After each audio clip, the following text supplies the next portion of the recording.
Hi, my name is Kirsten Lovett, and I just wanted to welcome everybody today to the first day of a 2-day webinar series about Sikar and Chalkeen. Today's day is going to be about Mayan sacred tobacco, and tomorrow Marissa will be talking about the Mayan calendar. So I hope you'll join us on both days. Um, I wanted to let you know just a little bit before I get started. I will try and respond to any of your comments, but if I don't see them right away or during the presentation, I will get to them. So feel free to leave any comments or questions or anything like that. And so, just going to wait here just for a few seconds here for people to get in. Um, Before I actually get started on the presentation today, I'm gonna do a little Jaguar song, a power song that you've probably heard me do this before, but I'm gonna go ahead and whistle it right now so that we feel like a little more centered and a little more just grounded into the earth. So, hi Marissa. Okay. All right, now I'm gonna start the Jaguar song.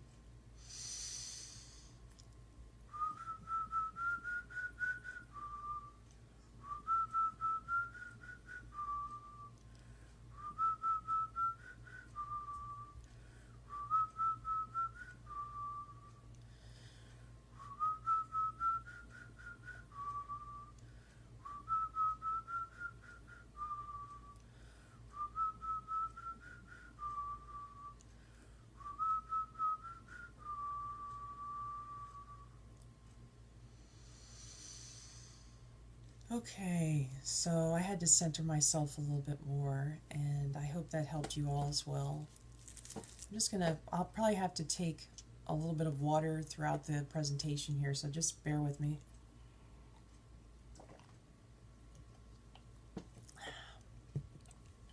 Okay,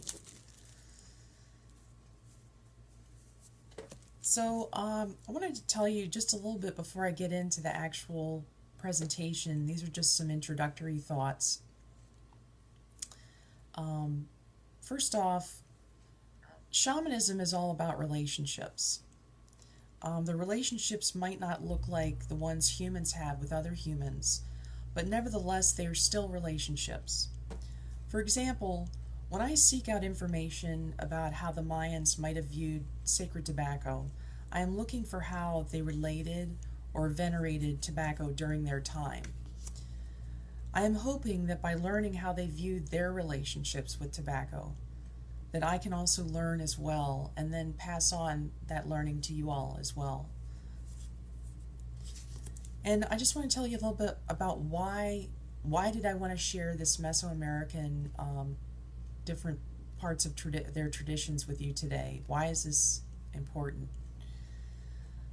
So my own experience in learning with sacred tobacco has centered around the cigarillo, which I don't know if most of you know what a cigarillo is. It's a slightly smaller cigar. And that led me to want to know more about the origins of how the cigar and sacred tobacco was used in ritual and to honor the earth. So I paid attention over the last couple months to conversations I had with trusted people I trusted in this area, and to see which way my helping spirits, and other helping spirits wanted me to go with this kind of research. What and I think also my helping spirits came up with was various examples, which I'm going to talk to you about today, about tobacco, the veneration of sacred tobacco, and it's going to be kind of centering around what I call a list of cast of characters. So if you think of it about almost like we're watching a play here. So you're going to hear me talk about, in this order, about 3 different deities or beings. The first, I'm going to talk about tobacco gourds, Gourds. Then I'm going to move on to a deity called God El, the letter L, and he is one of the mom or grandfather deities. God El is characterized by a high age. He has jaguar traits and a broad feathery hat topped by an owl. And then after we talk about God El a little bit, I'm going to talk about a deity called Majimon. And that's a deity worshipped at the beginning of the Spanish conquest and is believed to be based on an elder, an actual person, Ri-Laj-Mam. So, quick little water break here. So, the first thing we're going to talk about is the tobacco gourds. And this is from an article called Maya Flasks, The Home of Tobacco and Godly Substances by Jennifer Loftmiller Cardinal and Dmitry Zagorevsky. So among the specialized types of late classic Maya vessels, and sometimes I have a hard time remembering when this is happening, so the years are somewhere between 550 AD to 900 AD, are small bottle-shaped containers known as flasks. There's evidence of the first discovery of nicotine in an ancient Maya vessel, which is the first empirically demonstrated proof for the presence of tobacco contained in a clay vessel from this cultural tradition. The codex-style flask yielding this evidence bears a text that appears to read, Yo oto ti umaya. And this is actually written on the flask, and this spells out the home of his or her tobacco. And I thought this was terribly exciting. This actual article was written in 2016, but I want to say they found the evidence for this in the last 3 or 4 years maybe. So that's very exciting to actually find the actual nicotine on this flask. And so now I'm getting into an actual creation story. And this is taken from Sacred Gifts, Profane Pleasures by Marcy Norton. And she does a whole book about the relationship between tobacco and chocolate, which I think is pretty fascinating. I won't really talk too much about chocolate, but just to let you know in general, in a general way, she says that tobacco and chocolate worked in the Mesoamerican religious system in this way as a sacred, life-giving force also resided in the substance themselves.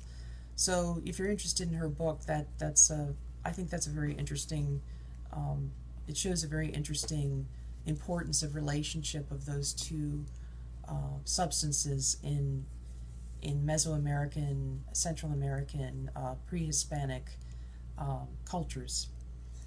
So this is a creation story, and I think you're going to like this.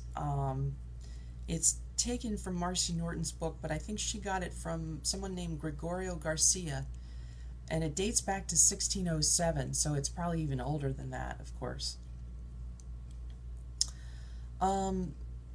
The text that she got it from was called Origen de los Indios. I believe that would be Origin of the Indians. So here's the creation story. In the beginning, as you would expect it to start, right? In the beginning, there was darkness. All was confusion and chaos, and there was no God or even time. The earth was covered in water and slime. Then there appeared a divine couple, the mother and the father. They begot other gods, and on a rocky outcropping on the top of a high mountain they erected a sumptuous palace, and this was their seat and abode on the earth. The gods lived many centuries in this delightful spot with great contentment and tranquility. All the while the world was in total obscurity. Then the divine mother of all the gods bore 2 male sons, both handsome, gracious, and wise, and raised them in great luxury. The older one entertained himself by transforming into an eagle, and he swooped among the mountain summits. His younger brother, taking on the shape of a winged serpent, flew through the skies with such agility and subtlety that he seemed invisible as he ducked among the peaks and cliffs. Grateful for all of this, the brothers decided to make an offering and sacrifice to the gods, their parents. They took some clay incense braziers and sprinkled some ground tobacco upon them. Having made this sacrifice, the two brothers created a garden where they grew many kinds of flowering, fragrant, and fruit-bearing trees. They begged their parents, insisting that because of the sacrifices they had made of tobacco and the gifts that followed, they were obliged to create. They supplicated their parents to form the skies and bring the world into lightness, and make the waters congregate together to reveal dry tracts of land, so that they could have something other than that small garden for their enjoyment. And so the earth became habitable for humans.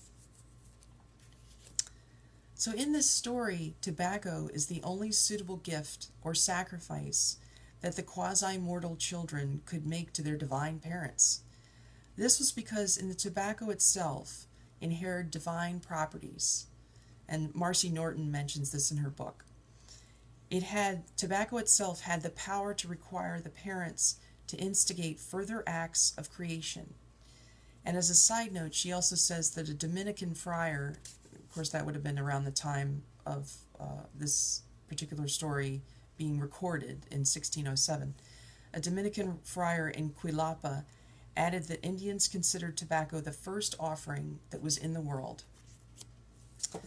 So let me just take a look here. Oh, thank you, Linda, for coming. And, oh, thanks, Marissa. Yeah, that's cool because I've seen pictures of the deities smoking tobacco. And yes, I'm so glad you mentioned that. If I forget to mention it, each of these things, the tobacco gourd, there's a post in the event page, and you'll see it. It'll say something about Mayan tobacco flasks, and the gourd, you'll see that word Gourd. So you'll see a picture of the gourd itself and where they found the actual evidence for nicotine back in that late classic Maya period of 550 to 900 AD. And then I'm still going to talk about God El coming up in a minute here, and you'll probably see a picture of him on a stela. And then I'll also be talking about Majimon, and you'll see a picture of him as well if you go to the event page. So a lot of these things are helpful with the visual pictures, so you get an idea of how important they were. They were, the Mayans actually went to a lot of trouble to obviously carve these beings into the stone, and that's why we still have evidence of them today. So, hi, Melody. Okay, so let me just take one more swig of water here. So, I want to tell you a little bit about, this is probably the only Aztec thing I have in here, but I thought it was, and I think there's a picture of this too in the event page. It's the one that has, if you look on the event page, I think I put it there. If I didn't, it's probably on my Now Moment Journey page, of Oshimoko and Kipaktonal. I hope I'm pronouncing that right. It's the one where you'll see a being on the left and a being on the right, and they appear to be kind of, it's like a male female, and they appear to be kind of making offerings together in the center, and it's in a kind of a square layout. So I want to tell you about that particular story. This is from The Woman in the Shaman's Body by Barbara Tedlock, and this is about something called the Codex Borbonicus, but that's not as important as what I'm going to tell you. Oshimoko and Kipaktonal, that's the names of each of those beings, are the first shamans in this particular tradition. In Aztec and Mayan mythology, the first shamans were an elderly couple, and I'm referring to those two beings. In this scene from 16th century, a 16th century Aztec book, they are creating time itself. The wife at left divines by casting corn kernels, and I think you'll see that if you see that picture, you'll see the flying corn kernels, while her husband at right holds an incense burner in his right hand and a bloodletting instrument in his left. On their backs they wear gourds filled with tobacco, signifying their status as priests. And it's the tobacco that tips people off that these are shaman priests. So, without showing you that picture, it's hard to see, but if you can just picture that in your mind, and maybe take a look at that photo, um, I'll try and make sure I post it again on the event page if I didn't already. So that's more of an Aztec story. So moving on to God El, and this is maybe some of you might have heard of Palenque, which is in Chiapas, and that's just to give you a kind of a geographical map area of where God El is located. He's in the Western Maya region. When I say he's located, his likeness appears in these places. Palenque, which is, they call it the Temple of the Cross there. That's probably the most famous place that he's located. And also southern Veracruz at Rio Blanco, and the Gulf Coast region of Veracruz, so anybody near the Gulf of Mexico. Also a place called, I hope I'm pronouncing this right, Cacatla in Puebla, at a place called the El Templo Rojo. So that gives you kind of a geographical idea of where he is. So this is from the Major Gods of Ancient Yucatan by Carl Andreas Tauber. So just to tell you, this tells you a little bit about what God El is like. In classic scenes, God El has a large squared eye, jaguar characteristics, and he frequently appears smoking a cigar. There's the cigar. And this is actually the image in my mind that I'm thinking of is at Palenque. At times, God El appears with a wrapped bundle, evidently a form of the sacred bundle found over much of ancient Mesoamerica. And Michael Coe, in his book The Maya Scribe and His World, identifies God El as a benevolent deity, so a very kind deity, one of the principal lords of the underworld. On the Princeton vase, which you might have seen the Princeton vase, I think I shared that on the event page as well. And so you'll see that picture. God El sits with a bundle, there's that bundle again, on a jaguar throne. So you keep seeing these recurring themes here. Jaguar throne, as he presides over 6 subsidiary deities. This scene appears to be an event near the beginning of time, because it is associated with the date 4 Ahau 8 Kumku, the long count base of the present great cycle. So I'm pretty sure, I'm almost positive I have that picture on the event page. That's like it looks like a stone engraving, and you can see kind of a guy on a throne, and he's kind of talking. I think there are people in front of him, and I think there's a couple deities behind him. So I'm pretty sure I posted that one. Excuse me, very dry. Yeah, let me look at a comment here. Let's see what you guys... I love Palenque, yeah. Is God El connected to that particular temple because of the cross? Sorry, I can't see the rest of it right now. I'm going to have to get to the rest of that. I should have looked that up. I know he is on the Temple of the Cross. I'm pretty sure he's smoking the cigar, and I just watched a video recently where I'm pretty sure that actual stela is on the Temple of the Cross. I don't know if he is, I can't remember if he's actually part of it, but I know he's engraved in the building of the Temple of the Cross. I'm sure there's probably more meaning to it than I'm alluding to, because I have to look that up again.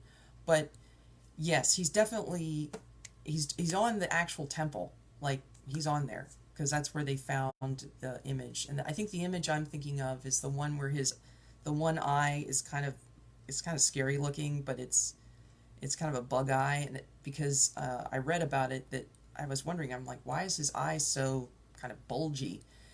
And it's because I think that's the part that's supposed to be like the jaguar. So when you look at it, you kind of see this guy with a headdress on him and this bulgy kind of eye, because it's it's kind of a side view like this, and then you'll see this long tube with a cigar, like a long, because I think they smoked through a tube at that time. And but you'll see this bulging eye, and that really brought it to life for me because I wasn't so scared of it then, because I was like, oh, this isn't supposed to be scary. This is meant to embody the jaguar. And I'm pretty sure I found some actual research that said that as well. I think I'm going to go out on a limb and say yes, he is embodying the jaguar spirit, because I mean, there's too much evidence to state otherwise. He's on a jaguar throne. All the researchers say that.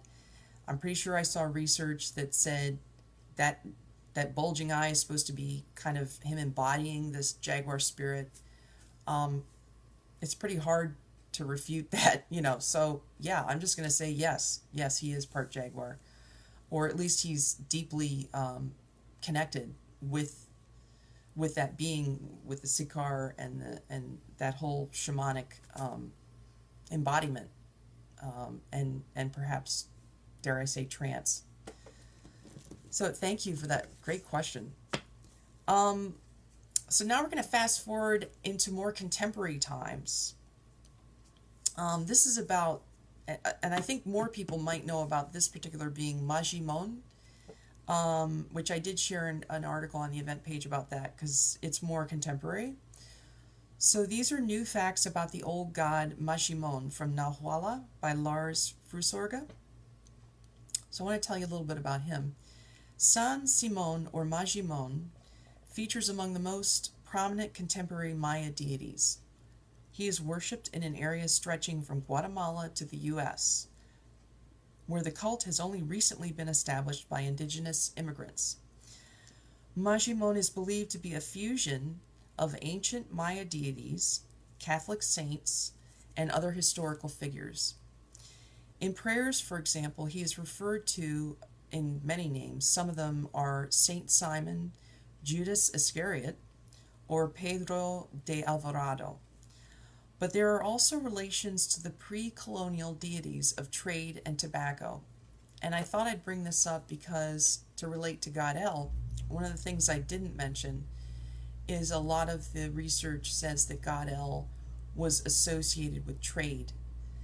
And so I thought that it was, and I'm pretty sure I found this as well, I just don't have the evidence with me right now to read to you, but some people even think, because they mention trade with God El and trade with Majimon, that Majimon was kind of like a combination, like I just said, of different saints, and and of course it's based on an actual person, Rilaj Mam, an elder, but that also perhaps God El might have made his way and manifested into Majimon as well. So that reference to trade, you can see where this tradition of venerating tobacco even managed to make its way into right before the colonial period. So that's pretty, I thought that was pretty exciting. And just to tell you a little more about what Majimon looks like, from Lars Frusorga's article, he said, an outstanding characteristic of Majimon, this deity, is his fancy clothing. So a lot of it is kind of superficial clothing, which usually includes a hat, a suit, and scarves or ties, sometimes even uniforms, but rarely traditional Maya dress. So that's one thing where he's not dressed traditionally. Some images have tied a rope around their bodies of the Majimon, which fits the folk etymology of the name Majimon as the bound one. Because of this name, the bound one, and due to the existence of certain bundles, which I mentioned bundles earlier, in Maya communities, which are also referred to as San Simon, it has been suggested that Majimon originated in the veneration of sacred bundles, a cult which has deep roots in pre-Hispanic Maya culture. So I'm sure somebody has probably done a lot of work on the relationship between sacred bundles and Majimon, but I'm sure there's a lot more details about that, but I just wanted to mention just that aspect of it. And this is one more piece of contemporary. This is from a professor in the Yucatan who is, her name is Mayan Gabriel, and she did an actual a little bit of research on the ritual use of alcohol, tobacco, cacao, and incense in contemporary Yucatec Maya agrarian ceremonies. And I think you might have seen the picture of hers. It said photo by Marianne Gabriel, and it had a picture of the cigarettes and the ceremony on the event page. And she says that the use of alcohol, tobacco, and cacao in the agrarian rituals performed by the contemporary Yucatec Maya is open to more than one interpretation. They form part of the offerings and constitute elements against malicious forces according to the context of their use. Tobacco is offered in ceremonies of thanksgiving, petition, and protection. And before I wrap it up here with my last few thoughts, let me just see here. Bundles seem to be important to both ancient and contemporary Maya. Yes, it is interesting to see. Sorry, let me just see if I can press this without a problem. Sorry, it tells me to see more and I have to. There we go. Sorry, technology. Okay, it is interesting to see tobacco there as well. Yeah, ancient and contemporary Maya. I love that. Thank you, Marissa. I love when you can see elements. When I mean elements, I mean either recurring themes or actual substances. In this case, tobacco, bundles, the theme of the jaguar. They just stay no matter what. They never die, and they just keep going and going, and they just kind of turn up in different, maybe in slightly different variations. But I think that's true for a lot of indigenous communities. And, no matter where you live in the world, just to let me kind of extrapolate just my general thoughts about this. It depends on where you live in the world, but there's always going to be kind of recurring themes that go back thousands of years that you can tap into that are really very comforting and solidifying with your sense of grounding with the earth, so that even if you're not, I'm not a Mayan of Mayan descent, but I don't live far from there. I live in Florida, so I feel very connected to that area of the world. And so I can see where these recurring themes can really kind of, in a simple way, help you understand the more complex and more, deeper essences of what these people did thousands of years ago. Before you even ever go to see their temples, you don't have to actually see their temples to start to understand why they did this stuff. Why was this so important? Which is sort of why I wanted to talk about this today. So, Linda, I have enjoyed this today so much. Great stories. Oh, thank you. Thank you, Linda, for coming. I'm about to wrap it up here. So, let me just give you a couple closing thoughts. This is something from an anthropologist from a long time ago named Eric Thompson. And I think it's very prevalent. It describes kind of what we're going through today. The taking of tobacco in every form permeated Indian life in ancient Middle America.